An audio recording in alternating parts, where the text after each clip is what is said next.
Hello বন্ধুরা, কেমন আছেন সবাই? আশা করি সবাই ভালো আছেন। আজকে গল্প দায়িত্বের সংসার, লেখনীতে সৌরভের সুবাসিনী, পর্ব 31।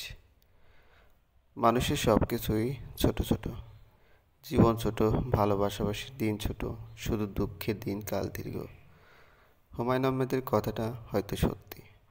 অতসীর জন্য সুখের সময়কালগুলো সত্যি খুব ছোট। সবেমাত্র সুখের গণ্ডিতে পা রেখেছিল। সুখ হয়তো দরা ছোঁয়ার বাইরে। পাগলের প্রলাপ করে অতসী একসময় নিস্তেজ হয়ে পড়েছে। শান বা দিহান কেউ তোলেনি। ইফাত দোহাতে আঁকড়ে তুলে কাউচে শুয়ে দিয়েছে। ব্লাড প্রেশার একদম লো। এত কম ব্লাড প্রেশারের জন্য মানুষের বেশ ক্ষতি, এমনকি অ্যাটাকও হওয়ার সম্ভাবনা থাকে। রাইমা ঠায় বসে আছে অতসীর পাশে। অতসীর মাথা কোলে নিয়ে বসে আছে অতসীর মা। বাবা, তুমি তো ডক্টর, এমন কিছু দাও আমার মেয়েকে যেন ও মরে যায়। ওর মতো মেয়ে বেঁচে থেকে কি করবে? আর সত্যি মনে হচ্ছে ওর বাবা ঠিক বলে, ও আসলে কোপা।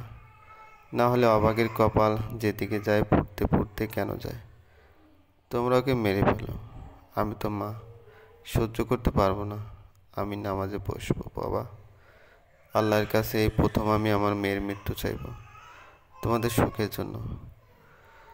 শুনেছি মা বাবা আল্লাহর দরবারে সন্তানের জন্য যা চায় মুখ ফুটে বলে আল্লাহ তাআলার ফেরেশতা নাকি সাথে সাথে আমিন বলে। এতদিন ওর বাবা চাইতো, আজ মা হয়ে আমিও চাইছি। ওকে মেরে ফেলো, বেঁচে থাকলে শুধু অবহেলায় পড়ে থাকবে। কথাগুলো শেষ করে অতসীর মা দ্রুত উঠে চলে যায়। অতসীর মাথা ওর মায়ের কোলে ছিল। উঠে যাওয়াতে অতসী কাউচের থেকে কিছুটা নিচে পড়ে যাচ্ছিল। রাইমা আগে দেহানে হাত পাতে। দেহানের হাতে অতসীর মাথায় এলিয়ে আছে। চুলগুলো পুরো মুখে ছড়িয়ে পড়েছে। এক হাতে অতসীর চুলগুলো সরিয়ে দিচ্ছিল দেহান। অতসীর চেহারার পরিবর্তন বেশ স্পষ্টত। চোখ মুখ বেশ শুকনো। চোখের কার্নিশে এক ফোঁটা পানি গড়িয়ে পড়ার অপেক্ষায়। কি এমন হতো কিছুদিন অপেক্ষা করলে? অতসীর কান্না মুখ কখনো দেহানের পছন্দ ছিল না। সেবার যখন অনামিকার সায়ানের বিয়ের জন্য গিয়েছিল গ্রামে, তখন অতসীর বাবা ওকে বাড়ি ভর্তি মানুষের সামনে বকেছিল, বাড়ি থেকে চলে যেতে বলেছিল। তখন অতসী চুপচাপ দাঁড়িয়ে অসহায়ভাবে তাকিয়েছিল পুকুর পানির দিকে। বিকেলে যখন অনামিকার গায়ে হলুদ শুরু হলো, অতসীর বাবা সবার সামনে অতসীকে ডেকে বলেছিল রীতিনীতি শেষ না হওয়া অবধি অতসী যেন বাড়িতে না আসে। টকটকে লাল পাড়ের হলুদ শাড়ি পরে অতসী হয়তো এসেছিল সবার মতো হলুদে থাকতে, কিন্তু ওই যে ওর বাবা তো মানে অতসী কোপা, শুভ কাজে থাকতে নেই। অতসী সে বিকেল পুরোটা গ্রামের বাড়ির দিঘির পাশে বসেছিল।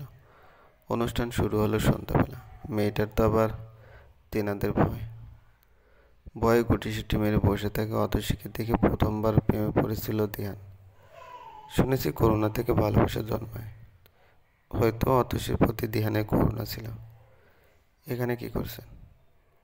অতসী একবার ধ্যানের দিকে তাকিয়ে আবার পানির দিকে তাকালো। ধ্যান অতসীর পাশে বসে ওর দৃষ্টি অনুসরণ করে বলল, বাহ, মানতেই হবে আপনি তো খুব সাহসী মেয়ে। নাহলে ভর সন্ধেবেলা কেউ এভাবে দিঘির পাশে বসে থাকে? চলেন, বন্ধুর শালী। অতসী তবুও চুপ। বাড়ি গেলে কথা শুনতে হবে। আর কিছুক্ষণ পর অনুষ্ঠান শেষ হলে মা ডাকতে আসবে।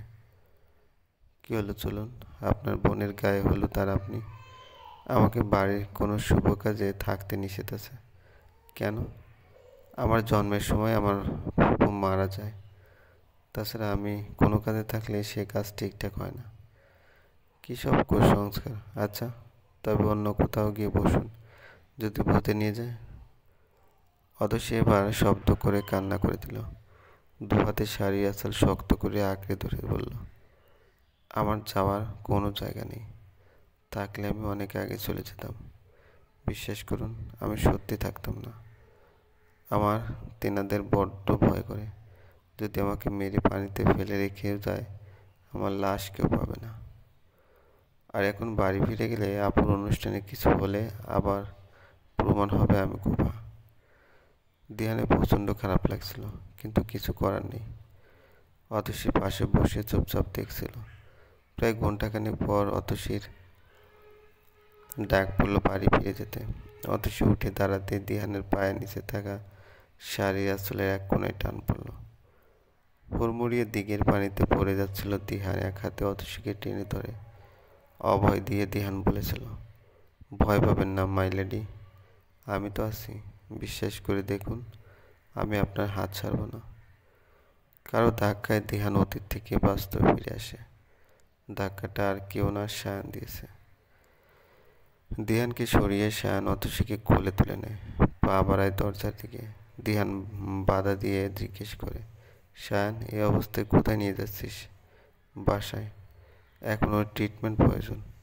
ও এতটা অসুস্থ না যে হসপিটালাইজড করতে হবে। Leave her Sayan, leave my lady. No, she is my wife and don't you dare to touch her. Dihan এই পর্যায়ে বেশ রেগে যায়, বলতে থাকে, কয় বউ লাগে তোর, হ্যাঁ? আজকে তোর ওয়াইফ, যেদিন মেরেছিস সেদিন অত্যাচারের সময় মনে ছিল না, আজকে হঠাৎ তোর ওয়াইফ হয়ে গেল। আর যদি বলি তোর জন্য লেডির এই অবস্থা, তুই কেন সব শেষ করে দিলে? আমার সাথে কি ভালো ছিল না? ছিল তো, আমরা বিয়ে করে নিতাম। ওকে নেওয়ার ব্যবস্থা করে ফেলেছিলাম, কিন্তু ফিরে আসার আগেই তুই সব শেষ করে দিয়েছিস। দিহানের দিকে তাকিয়ে সায়ান খুব শান্ত ভঙ্গিতে উত্তর দিল, আমার বুকে অতসীকে দেখে তোর যেমন কষ্ট হয়, ঠিক তেমন তোর পাশে অতসীকে দেখেও আমার কষ্ট হতো। অতসীকে তুই যখন লেডি বলে ডাকতি, তখন মনে হতো আমি তোর ঠোঁট কেটে ফেলি। তোর শার্টে যখন অতসীর চোখে কাজল লেগে থাকতো, আমার কি ইচ্ছে হতো জানিস? তোর হৃৎপিণ্ডটা বরাবর ছুরি দিয়ে আঘাত করি। তোর জন্য অতসী হাসি অপেক্ষা সব আমাকে হিংস্র করে তুলত, কারণ অতসী শুধু আমার। এই যে ওর দু হাত, এই দু হাত শুধু আমাকে জড়িয়ে ধরার জন্য। এই চোখের কাজল, ঠোঁটের লিপস্টিক, শাড়ির আঁচল সব শুধু আমার জন্য। অথচ তুই কী করতি? তুই আমার সামনে অতসী আঁচলে মুখ মুছে নিতি। এসব বড্ড লাগতো, পুড়িয়ে শেষ করে দিচ্ছিল আমায়। তাই তো শান, তুই কি পাগল হয়ে গেছিস? তোর চিকিৎসা প্রয়োজন। ইফাত, ওকে মনোবিজ্ঞানীর সাথে যোগাযোগ করতে বল। আমাকে যেতে দে দিহান, অতসীর রেস্ট প্রয়োজন। এত যখন অতসীকে ভালোবাসিস, তাহলে অনামিকাকে বিয়ে কেন করেছিলি?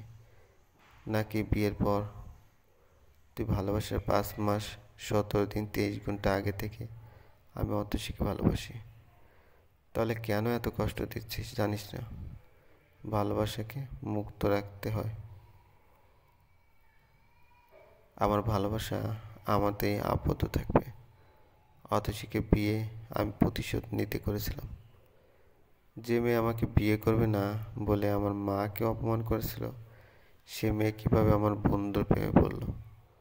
আমাকে ভালোবাসতে আমি ওকে বাধ্য করেছি। আশা করছি উত্তর পেয়ে গেছিস।